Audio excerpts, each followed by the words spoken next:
name's Jeff Wolf. I'm here to tell you about a class you've probably heard of before, photography. Photography is available from your sophomore year all the way till your senior year. Although you may find photography to be an intimidating class, the class is set up for any level of experience. This class will teach you the basics of photography, from how to take your pictures to how to develop your pictures.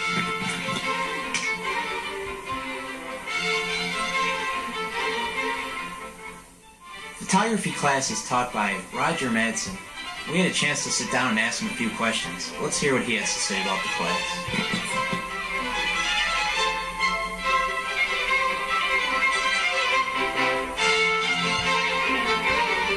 Why did you decide to teach photography?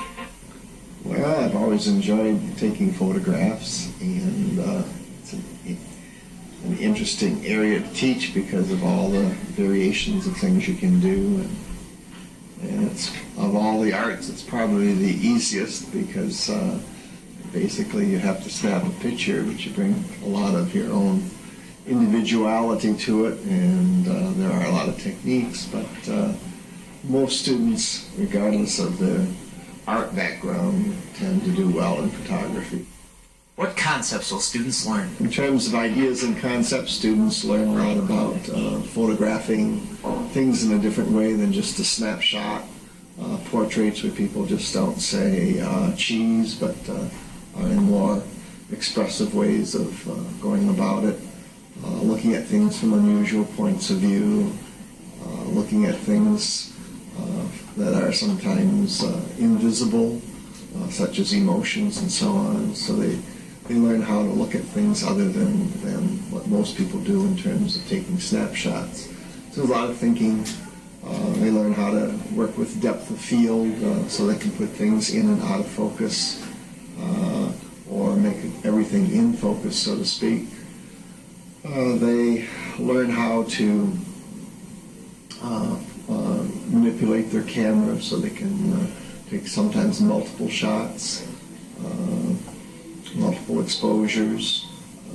They learn how to work with the camera in terms of depth of field and getting correct exposure when automatic doesn't work.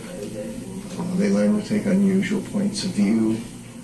They learn how to manipulate prints by sometimes putting more than one negative together to make a print. They learn how to develop their film, and so they learn all the processes, which enables them to possibly go into some field of photography. Let's talk to photography student Michelle about the developing process. The stage right after you take the print. And these are the sinks. The sinks are like really important because you need water.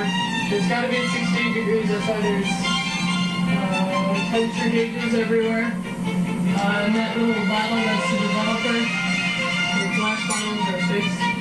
They're bottles of acid. And people don't really put the film blue because, I don't know, they just don't do their bastard. So it's pretty messy in here. That's a darkroom timer. So that's how you know, like, if your stuff's ready, but usually the buzzer is not. So that's pretty much the end of this room. This is a drying room. This is after you take your pictures out of the dark room, you bring them in here and you put them on these racks. And they're basically just a screen.